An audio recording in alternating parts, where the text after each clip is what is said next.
Hello and welcome to the Capitol Report on NTD Television. I'm Steve Lance. President Biden's heading to the Middle East tonight. The White House says he wants to use the trip to make progress on more normal relations between Israel and Saudi Arabia. The White House said on Monday any normalization between Israel and Saudi Arabia will likely take a long time, but Biden's looking to make progress. It is our hope and expectation that as we look out into the future, we can help facilitate Israel's deeper integration into the region across the board, specifically with respect to Israel and Saudi Arabia. Reuters reports the U.S. and Israel are seeking to lay the groundwork for a security alliance with Arab states. It would connect air defense systems to combat Iranian drone attacks in the Middle East. Washington hopes a defense alliance could pave the way for more normalization and the facilitation of deals with Israel. The U.S. military says U.S. drone strikes have killed a leading ISIS commander in Syria. U.S. officials said they conducted drone strikes today in northwest Syria, targeting 2 ISIS leaders. One of the top 5 ISIS leaders commanding the terror group in Syria was killed. He was also responsible for developing the ISIS network outside of Syria and Iraq. The U.S. Central Command says no civilians were killed or injured. As food costs continue to rise, some lawmakers say addressing a farm labor shortage could lower prices. What does the legislation do, and how does it relate to the southern border and national security? NTD's Iris Tao brings us more. The struggle to find workers is real. Citing high food prices and a shortage of farm workers, House Republicans are calling for immigration reform in the agricultural sector. Fix our broken immigration system and combat the rising costs of food in our country. Titled the Farm Workforce Modernization Act, the legislation would create a merit-based program for foreign workers to legally work in America's agricultural industries. And Congressman Dan Newhouse says it'll also alleviate the border crisis by encouraging legal immigration. Thousands of people are coming into our country illegally, and yet legal visa holders through the H-2A system are being denied. They also cite a recent study by Texas A&M University. A professor there says more migrant and more H-2A workers are related with lower inflation. But I asked him, and how much can addressing it actually help with lowering inflation? In terms of how much, the study didn't really assess that. Based on these findings, I would think it's a good percentage. I just can't tell you exactly what that is. The proposed legislation has previously passed the House, but still needs more support to pass the Senate. Another measure is also pending in Congress. Congressman Newhouse has proposed to ban Chinese companies from buying American farmland. He cites a need to prevent China from gaining leverage in our supply chain. It truly is a food security issue for a country like the United States, for any country, to have a reasonable amount of control over its production of food. I'm hopeful that this year we'll be able to get it all the way through the process. Reporting in Washington, D.C., Iris Tao, NTD News. To further analyze the risks of Chinese companies purchasing U.S. land, Cleo Paskal is with the Foundation for Defense of Democracies, and she joins us next. Cleo Paskal, thank you so much for joining us in the Capitol Report. Pleasure. Thank you for having me.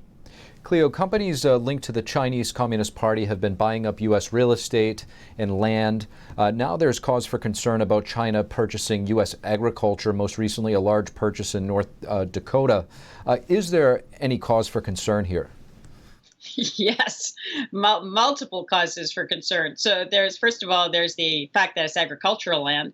And we know that China has a sensitivity, let's say, to food supply, which means that they're perfectly happy to debilitate American food supply if it enhances Chinese food supply. And the other is, of course, the location, which is near a base. This is something we've been tracking for very, very long time. I remember I was in the Kingdom of Tonga and I saw a Chinese clinic opposite the entry to the barracks of the Tongan Defense Forces, and talked to some Tongan colleagues about it, and they said, oh yeah, and we think that the woman that runs this clinic is PLA, and she set herself up right opposite the entrance to the barracks so that Tongan military, when they get a sore shoulder or whatever, go over to her clinic for treatment and a bit of a chat. They don't realize what they're doing, but she certainly does. So we know that this is part of a very entrenched pattern of locating what seem like commercial installations near pieces of critical infrastructure or militarily sensitive installations in other countries. Cleo, in the early 2000s, the CCP was busy buying up rare earth minerals in Africa while the U.S. was distracted fighting multiple wars. What can these types of comprehensive power policies, as you've called them, lead to? Yeah, so this is actually China's policy of comprehensive national power is overt. This is in the Chinese think tanks. China ranks countries around the world in terms of relative comprehensive national power. It's an empirical metric, and an incredible range of different factors go into it. Things that we wouldn't consider parts of power, like, for example, agricultural resources.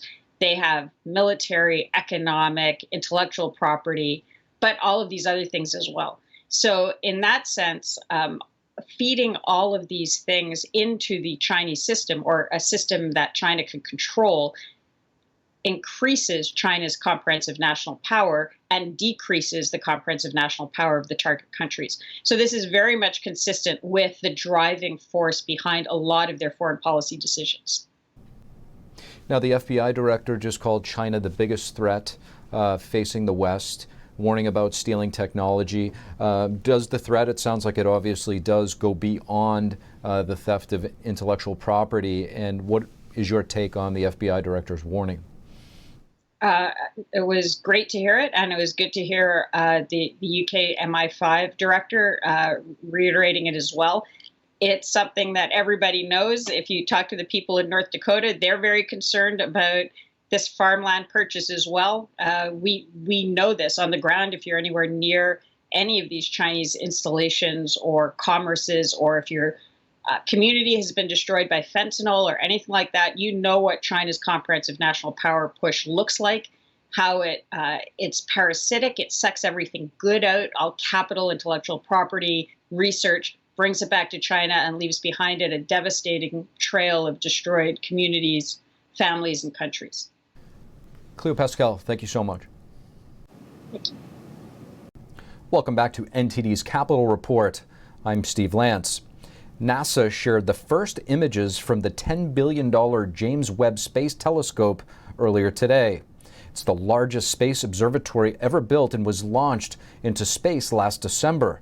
It reached its lookout point 1 million miles from Earth in January, offering new sights into the universe. Images from over 13 billion years ago reveal stars and galaxies with a clarity never seen before.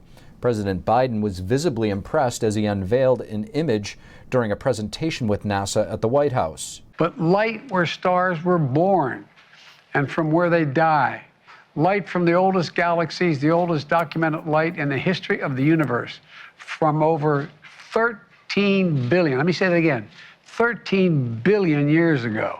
The Webb telescope shows the farthest humankind has ever seen in both time and distance, closer to the dawn of the universe in the edge of the cosmos.